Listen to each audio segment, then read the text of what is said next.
Hello everyone, in today's video we will learn graph-based clustering using minimum spanning tree. What is this graph-based clustering? It is a machine learning method for partitioning data into clusters by representing data as a graph. So as we know that graph consists of nodes and vertices. So in this, nodes are the data points and edges represent similarity or proximity. So these graphs can identify groups of closely connected nodes that share common characteristics while having fewer connections with nodes in other groups. So how it works?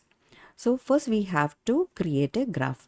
So basically when we talk about the graph, the data points are represented as nodes and edges are created between nodes to signify the relationship. So this edges will be assigned some weight so that reflects the similarity or distance between the data points. So once the graph is built, we can apply various algorithms to partition that into cohesive groups. The goal is to find clusters as group of nodes that are more strongly connected to each other than to nodes in other groups. So you can see here, this is a graph structure where you can see so many nodes are there and it is connected by edges. So before going on applying minimum spanning tree, you need to understand what is a spanning tree. So spanning tree is nothing but it is defined as a tree-like subgraph of connected undirected graph. What is undirected graph? Undirected graph means it doesn't have any direction. So you can see here on left hand side, the first diagram, you can see there is no arrow representing the direction. So here this one is an undirected graph. So spanning tree, it includes all the vertices of the graph. So here this one, the first diagram is a graph and you can see that there are 1, 2, 3, 4, 5 vertices are there.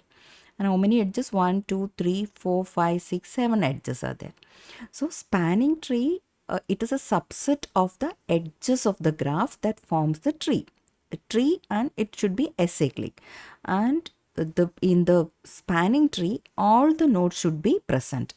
So you can see here this second diagram here. This is a spanning tree, example for a spanning tree. So when you see here, you can see that the number of vertices are same 1, 2, 3, 4, 5, 1, 2, 3, 4, 5 vertices.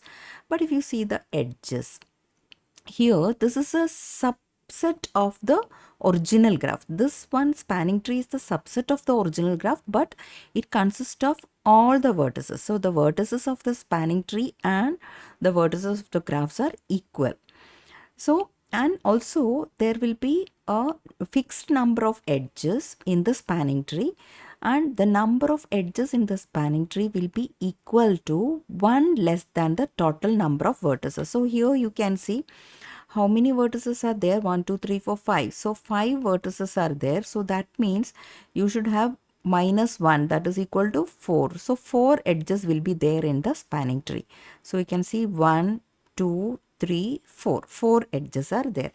So there are certain properties which has to be satisfied. So the number of vertices in the graph and spanning tree should be same.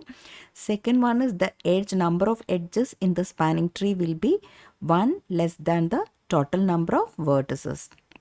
And another property is that all the vertices should be reachable from each other. So you can see that every vertex is reachable. Then vertices are reachable. Also, the spanning tree should be acyclic. Acyclic means the spanning tree shouldn't have any direction. So also there shouldn't be any cycle. So in this original graph you can see that here there is existing a cycle. What is a cycle? Cycle means if you are starting from one node, you can travel and reach back to that particular node. That creates a cycle. So in the second diagram here, which is a spanning tree, you can see there is no cycle existing in this one. So spanning tree should be acyclic. Also, you can find the total weight or the total cost of the spanning tree. So will you find the cost of the spanning tree? It is nothing but you can add up the weight. So here 3 is there, 2 is there, 3 is there, 5 is there. So you just add up all this weight, that will give you the total cost of the spanning tree. So 3 plus 2, 5, 5 plus 3, 8, 8 plus 5, 13. So spanning tree cost is 13. So that is another property. Also, one more property is that there can be as many possible spanning trees for a graph. So this spanning tree is not unique. You can get another spanning tree also from this graph. So this is not unique. You can get many possible spanning trees for a particular graph. Now coming on to minimum spanning tree. What is this minimum spanning tree? Minimum spanning tree, in short, you call it as MST. So it has all the properties of the spanning tree which I have mentioned before. So all the properties of the spanning tree, minimum spanning tree. Only difference is that here I have told that how to find the weight. So when you talk about this original graph, you can see there are various weights assigned to this particular graph. So minimum spanning tree is that spanning tree which has the minimum cost. So this one is the original graph. So here in this, the previous graph which I was showing, that is the spanning tree which was having cost 13. So you can even represent this graph in this way also. You can see that the total vertices are same as the original graph, and here, but if you see, the graph is different. So this is also a spanning tree. So this is also a spanning tree, and this is also a spanning tree. But what is the difference between these two? The number of vertices are same, but only difference is that if you add up this weight, so 2 plus 3, 5, 5 plus 1, 6, 6 plus 1, 7. You are getting the cost as 7. So minimum spanning tree is nothing but it is the spanning tree which has the minimum weight, minimum cost. So here this one not only minimum cost, one more property you have to remember, that is it shouldn't have any cycles. So the graph should be acyclic and it should have minimum weight, that is minimum spanning tree. So here this particular graph, you can see here this is one graph we have considered, and we can have many spanning trees. This is one of the spanning tree, this is another spanning tree, this is another spanning tree. So all the spanning tree, if you observe, you can find that it is acyclic and it has the same number of vertices as the original graph. And here for this first one, it is weight 11, here it is weight 13, here it is weight 17. So all these graphs are spanning trees. Out of this, the graph which is giving the minimum weight, that will be our MST. MST is minimum spanning tree. So here you can see this one is the minimum spanning tree because 11 is the minimum weight out of this. Here it is 13, here it is 17. So this graph represents the one which is inside the circle. This one represents the minimum spanning tree. So there are various algorithms for finding the minimum spanning tree for a given graph. So Kruskal's minimum spanning tree is one of the algorithm, and another one is Prim's minimum spanning tree. What is this Kruskal's minimum spanning tree algorithm? It follows a greedy strategy. So what it does is, initially it treats each vertex as a separate tree. And then what it does is, it will be repeatedly adding the edge with the minimum weight that does not create a cycle. So the process will be continued till all the vertices are connected till you get a minimum spanning tree. In Prim's minimum spanning tree algorithm, that is also a greedy approach. What it does is, it starts with an arbitrary node and it keeps on adding the nearest vertex, ensuring that the edge connecting the new vertex to the existing tree has the minimum weight. So the process continues till all the vertices are included. Then you will be getting a minimum spanning tree. So we can use this algorithms for various applications like image segmentation based on color, texture or other features. Or you can find the shortest path also. So let us, in this example, I'll be using Kruskal's algorithm. So we will learn what is Kruskal's algorithm. So the algorithm is like, first what we'll be doing, we'll be having a graph. A graph will be given to you. So what you have to do is, sort all the edges in the graph in an ascending order. So every edge, how will you sort? Every edge will be having a weight. So based on the weight, you have to sort the graph in an ascending order. So here, then what we'll be doing? So then we have to create a forest of the graph on the plane with all the vertices. Suppose there are 5 vertices, so we'll be creating a forest of graph with all 5 vertices. Then what we do is, since we have arranged the edges in ascending order means from lowest value to the highest value. So we'll be taking the least cost edge from the array and add it to the forest of the graph. Means so many edges, vertices will be like this, and what we'll be doing is we will be connecting the two vertices with an edge which is having minimum weight. So like that, and next minimum weight will be adding. So like that the process will be continuing. So we will continue this process till all the vertices are connected, are visited, and the thing is there shouldn't be any cycle in the graph.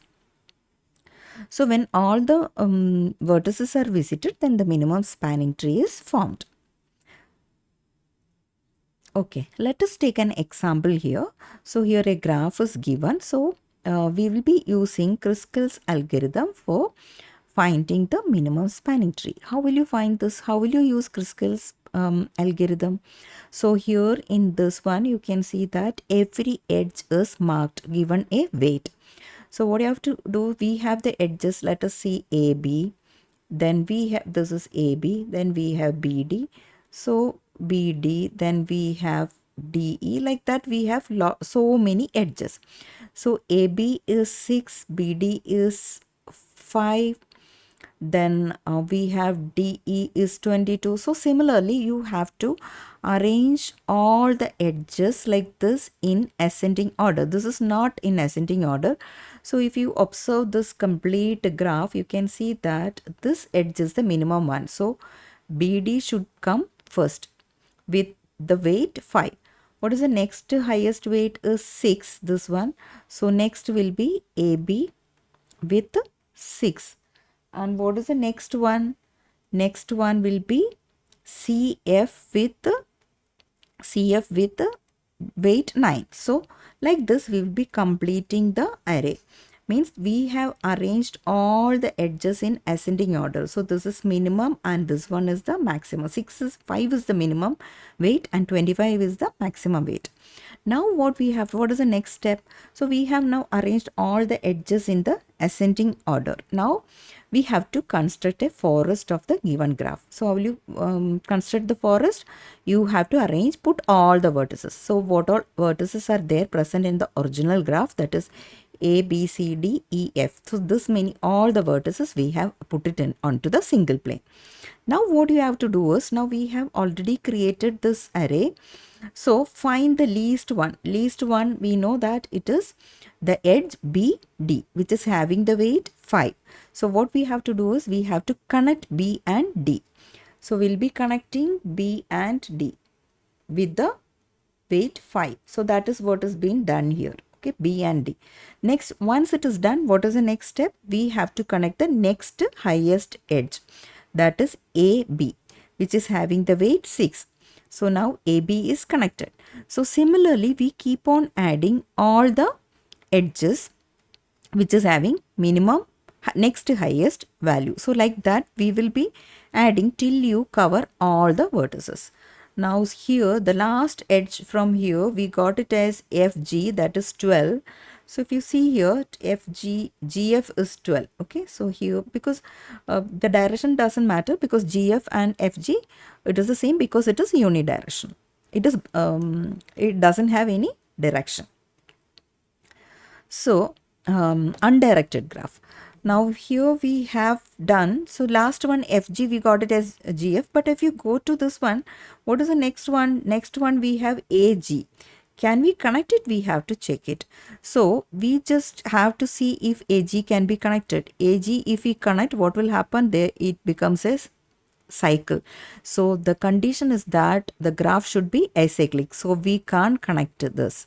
So similarly, the other edges also, when we connect it, this becomes cycles will be formed. So this is the last edge which we have added here. So the tree which we have obtained here, this one is nothing but our minimum spanning tree. So we have formed a minimum spanning tree from the given graph using Kruskal's algorithm. So we got minimum spanning tree. Now we can use any algorithm for clustering. So one of this thing is k-spanning tree. So one of the method is k-spanning tree. In this, what we will be doing is a minimum spanning tree is cut into k connected component by removing k minus 1 longest edges. Suppose we want to cluster, if suppose there are 3 clusters, okay, so we want to remove k minus 1 longest edges. So k minus 1 is equal to 2. So if we want to cluster the graph into 3, what we have to do is we have to consider the minimum spanning tree and remove 2 highest edges from the maximum edges from that tree. So for example, let us consider this one. Let us consider k is equal to 3 only. We wanted 3 clusters. Okay, so in this k spanning tree, what we do is we'll be removing. So in this particular example, I'll show you this one. This is the graph. So remove k minus edges with highest weight. So in this particular graph, you can see the highest weight is this 3 and this 4. So what we do, we remove those 2 edges. So when you remove those 2 edges, whatever we get, that is our result. So this one is there. So here we are getting 1 and here we are getting. So we got 3 clusters there. Similarly, the previous example wherein which we have considered this is our minimum spanning tree and we are using k spanning. So we want to make this into 3 clusters. So k is equal to 3. So what we have to do is we have to take k minus 1. We have to remove k minus 1 edges. So k minus 1 is what? It is 3 minus 1, that is equal to 2. So we need to remove 2 highest edges from this highest weight edges from this minimum spanning tree. So if you observe, this is one of the highest value and next to highest value is 11. So what we can do is we will be removing this edge and we'll be removing this edge. So what we'll be getting? We'll be getting our spanning tree. After spanning tree, k spanning tree is done, you'll be getting our clusters like this. This is D. So here it is 5 and there is no connection now here between B and C because we have removed it. Now C is separated from B. So C, then F, and F is connected to E. So here C and F is 9, this is 10, and now you can see this G is separated it out. So this one is first cluster, this is second, and this one is third. So you got 3 clusters here. So basically what this weights represent is, the weight represents the similarity. That's why we are removing the highest weight. Okay, so this is how we will be using minimum spanning tree and k spanning tree for clustering purpose. I hope you all understood how we can use minimum spanning tree for clustering the data. So this is a graph-based clustering method. Thank you all. Please subscribe for more updates. Thank you.